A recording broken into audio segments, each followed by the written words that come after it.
Yep. So we had a very tough discussion a few days ago with some other members who are trying to put it together to make sure that maybe we could have a change or a chance to maybe negotiate a few things that are concerned with how Africa has developed. But somebody really asked me a question: why didn't you focus on Uganda and leave Africa alone? And I had to give him an answer that if we solve the problems of Uganda without solving the problems of Kenya or solving the problems of Rwanda or even Ghana, then we cannot have development of Africa. So Uganda will also not develop. That was the simplest answer I gave. My point wasn't that I was disagreeing with him because once you one of the videos I've released before, I said you start small to grow big. But this is a very important section whereby you cannot just stop at a small thing. You have to keep the broad perspective of Africa because we have the same challenges as the African continent.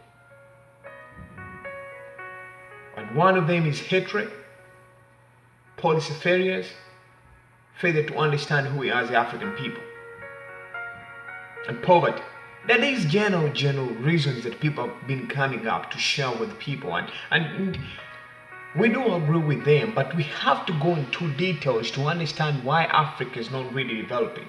And I'm not, today I decided just to stay home, in my home office, and just to think about it because many times we do interact.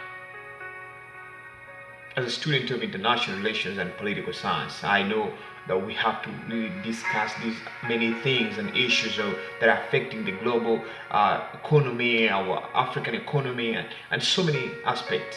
So I focus on Africa because, first of all, I'm proud to be an African. I'm proud to be black, and I'm proud to be a Ugandan. That's one of the reasons. It is so annoying when you go and speak to your friends who come from the same continent and you ask them, who are you? And they say, well, I am British. They say, who are you? You ask them, who are you? I'm an American. Who are you? I'm a Canadian. Even your accent doesn't speak like a Canadian. Your accent isn't the same as an American. Your accent is not the same as a British. But you say you're no longer an African because you have forgotten the values and the principles of who you are and where you belong. When you ask the Jewish friends, they will tell you that I'm a Jewish, much as I'm staying in America. They go to the Jewish churches or what they call temples. When you ask the friends from Canada, they will say I'm Canadian. And so they attend to their churches. But the African people, when we leave Africa, we only focus on becoming where we moved to rather than realizing the potential and values of our history. And these are the reasons why we, the African people, are not developing much as other countries or other people from other countries are developing. I mean, it's so annoying somebody spends 50 years and 60 years or 20 years or 40 years in a country of not his, but he remains poor. We have what we call the American dream, but some people can stay in America for hundreds of years and never change anything. It's because you fail to understand the value of who you are and where we come from as the African people.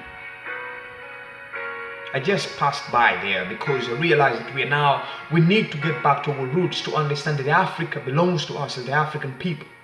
We have to develop our economy. No European, no American, no Asian will come to Africa to develop Africa if we, the African people, cannot develop it. In 1962, Uganda gained her independence. And in 1963, Kenya gained her independence. So many other countries in Africa gained their independence in the early 1960s and 70s. And that is what the then generation, for Uganda's case, Dr. Milton Obote and the rest, were fighting for to gain our independence as the African people so that we can develop our economy.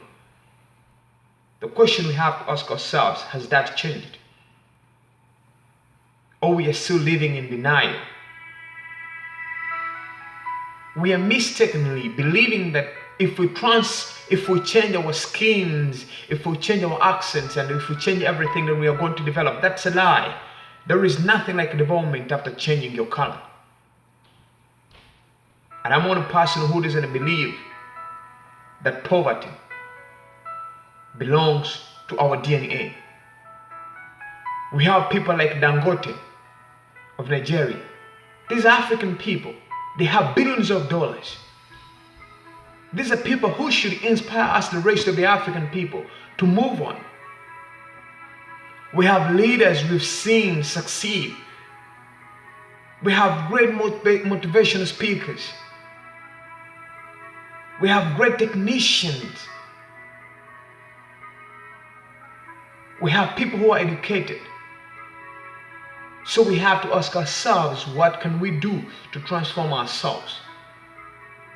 And in part 2 of this video, we are going to share much of why Africa is not developing in the current days.